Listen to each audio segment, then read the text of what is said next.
Кээ бир адамдар жалкоолуктан кантип арылам деп китептерди барактайт. Жыйынтык жок. Интернет түйүндөрүн байкайт. Видеолорду көрөт. Эч бир жыйынтык жок. Балким менин видеомдон дагы сиз пайда албашыңыз мүмкүн. Ал бардыгы сиздин кабыл алууңуздан. Болгону мен сизге өзүмдүн бир ыкмам менен бөлүшкүм келет. Жалкоолукту мындай кабыл алыңыздар.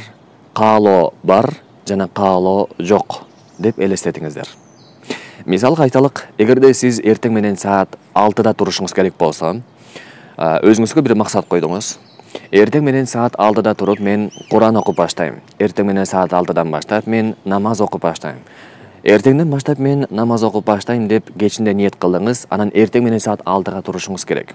Бирок 6-га тура алган жоксуз.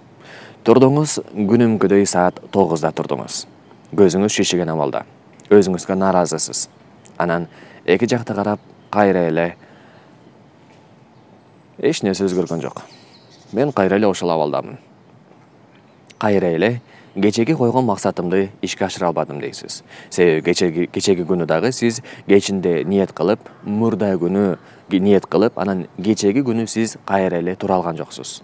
Мындайча айтканда, күнүмкүсү күндө сиз кайталанып, күндө аракет кыласыз, бирок эч бир жыйынтыгы жок. Бирок сиз аны мындай кабыл алыңыз. Мисал үчүн айталык, сиз бир саякатка барып атасыз. Мисал айталык, умрага барып атасыз. Сизге кечинде түнү бир туугандарыңыз белек кылып, умра сапарына жолдомо берди. Анан жүрөгүңүз ушунчалык толкунданып турат. Түнү ушунчалык дуа кылып, ыйлап, намаз окуп, ушунчалык жаратканга шүгүр келтирип, анан саат 2-де жаттыңыз дейли. Билесиз, саат эртең менен 6-да турушуңуз керек. Бирок 2-ге чейин ушунчалык жүрөгүңүз уйгу болуп, кайра ошол нерсени эңсеп, барган чакты элестетип, интернеттен сүрөттөрдү карап, жолу кандай болду экен деп элестетип, ошол нерсенин бардыгын эңсеп, андан кийин түндө жатасыз.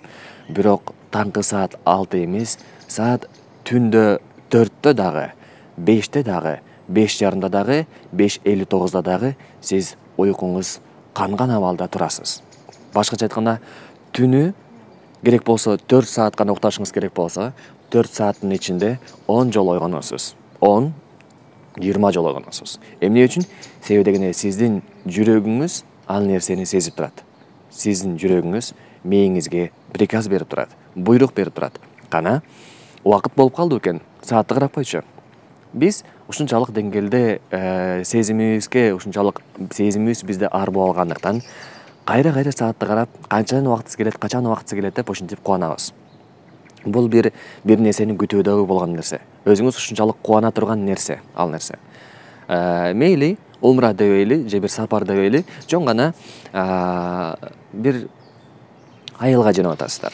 Балким айылыңыздарга болгон жол балким 2 сааттык эле жол, бирок сиздер ушунчалык жумуш менен берилип алек болуп калгансыздар дагы 2 жыл, 1 жылдан бери айылга бара элексиз.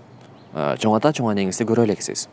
Анан сиздин бала чакаңыз бар, кичинекей болгон балдарыңыз бар, 5 жаш, 4 жаштыктар, 4 жашта. Анан алар чоң аталарын көргүсү келет. Алар чоң ата, чоң энесин көргүсү келет дагы, аларга барууну эңсейт. Айылдын таза абасында, таза суусунда айранын ичип, айтор, ушундай сонун болгон жерге баргысы келет. Балдарыңыз. Анан балдарыңызга айтасыз. Балдарым, эртең менен саат 6-га жакшылап уйкуңарды кандырып тургула. Биз сапарга чыгабыз дейсиз. Анан ошондо балдарыңыз аябай сүйүнгөндүктөн бара калып дароо укташат дагы, анан эртең менен сиздер тургучакты эле туруп алып, качан жөнөйбүз деп сиздерден сурап калышат. Мына ошол нерсени азыркы сиздин абалыңызга колдонуңуз. Ошол абалда сиз өзүңүз канчалык деңгээлде энергичный адамсыз, канчалык деңгээлде сиз эртең менен ойгонгоңуз келет. Ошол нерсени сизге айтуудамын. Сизде чыныгы болгон сезим менен эртең менен турууга себеп болуш керек. Себеп болгон күндө гана чыныгы себеп. Бул жөн гана эртең менен туруп алып мен чуркап коюшум керек дебестен, мен эгерде чуркап баштабасам, эртеңден баштап ушул салмакты жогото албайм. Мен семиз бойдон калып кетем. Мен өзүм ден соолугума зыян болот. Жүрөгүмдү май басат. Оорукчан болуп калам. Өзүм кыялданган нерселеримди ишке ашыра албайм. деп айтыңыз дагы. Анан ошондой коркунуч дагы бар ичинде, кылбасаңыз ушундай болот деген, сүйүнүч дагы бар, кылсам ушундай жыйынтык болот деген. Анан ошол нерселердин баардыгын бириктирип туруп сезимди кошуп коюңуз дагы. Анан ошол ниетте кечинде жатсаңыз, эртең менен кадимгидей ошол нерселердин баардыгын алуу менен ойгоносуз. Албетте ошол нерсенин баардыгына кошумча жоопкерчилик дагы керек. Эртең менен саат 6-да турам дедиңиз, 6-га чейин эле ушунчалык сезим менен сонун болгон уйкуңуз канып калган абалда эмне үчүн турганыңызды билгендигиңизге байланыштуу жакшы тура аласыз. Көпчүлүк адамдар эртең менен турушка себеп болбогондуктан улам саат 10-го чейин уктай беришет. Ошол себептен жалкоолуктан арыла алышпайт, ошол жалкоолуктан арыла алышпайт. Эми ушул эле ыкманы сиздер дагы башка жерлерге колдонуңуздар. Эмне үчүн мен китеп окуудан жалкоолоном десеңиз, анда биринчи өзүңүзгө себеп бериңиз, стимул бериңиз. Китепти окусам кандай пайда алам? Китепти окусам мага кандай пайда? Эгерде пайдасын билбесеңиз, YouTube'га жазыңыз. Китептин окууда кандай пайдалары бар деп. Анда өзүңүз эле байкайсыз кандай пайдасы бар экенин. Анан ошонун негизинде сизде бир себеп болгондуктан улам анан бир нерсени кылып баштайсыз. Жөнөкөй эле бир мисал айтайын. Мисал үчүн айталык, сиз дуаларды эч жаттай албайсыз. Өзүңүз ойлойсуз, мен жалкоолонуп атам, эч бир дуаларды жаттай албайм. Керек болсо ажатканага кирип чыккандын дуасын билбейм дейсиз. Албетте, ажатканага кирип чыккандын дуасын жатташка бир себеп берейин, эгерде билбесеңиздер.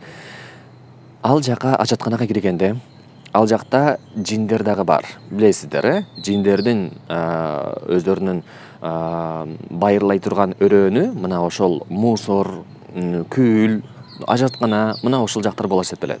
Анан ал жака барганда сиздин абиретиңизди көрөт, сиздин денеңизди көрүүсүн каалайсыздарбы алардын? Эгерде сиз бир жерге бир түкүрө турган болсоңуз, сизге жиндин кирип калуу коркунучу дагы бар. Ошондуктан дуа кылышта максат, албетте мен түкүрүңүздөр деген жокмун. Болгону айтып атканым, ал жактардагы жиндер дагы бар. Сиздерге залакасын тийгизип коюшу мүмкүн. Түшүнүктүбү? Ошол үчүн биз дуаны окуйбуз. Дуаны биз окушта максат, ошол ичиндеги жин, шайтандардан сактаныш үчүн киребиз. Сактаныш үчүн дуасын айтып киребиз. 7 кадам алдын дуасын айтасыздар дагы, анан киресиздер. Ал жиндерди бомба менен ыргытсаңыз дагы, танка менен туалетти тебелеп кетсеңиз дагы, ал жерден кетишпейт. Эч нерсе менен талкылап жок кыла албайсыз ал нерсени, кармай албайсыз. Бирок дуанын күчүндө ушунда турат. Бир дуаны айтып коюшуңуз менен алар ал жерден жок болуп кетишет. Ал жерден убактылуу, керек болсо ошол сиздер жок болуп кетишпейт. Мындайча айтканда, алар сизди көрүшпөй калат. Сиз аларга мындай невидимка болуп каласыз, көрүнбөй каласыз, прозрачный болуп каласыз. Кандай эле пакеттемен деп караганда артында бир нерсе көрүнгөндөй эле, сиз дагы ошондой прозрачный болуп каласыз.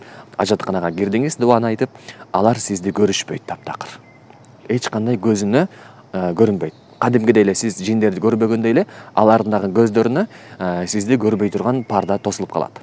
Анан ажатканадан чыккандан кийин дагы бир дуасын айтып туруп, анан чыгып кетесиз. Эми сурап калышыңыздар мүмкүн, албетте буну сиздер сурайсыздар, комментарийде дагы жазышыңыздар мүмкүн. Ошол себептен сураттырбастан айтып кое берейин. Дуасы мындай, комментарийге дагы жазып коем. Аллахумма инни аузу бика минал хубси вал хабаис деп айтасыздар.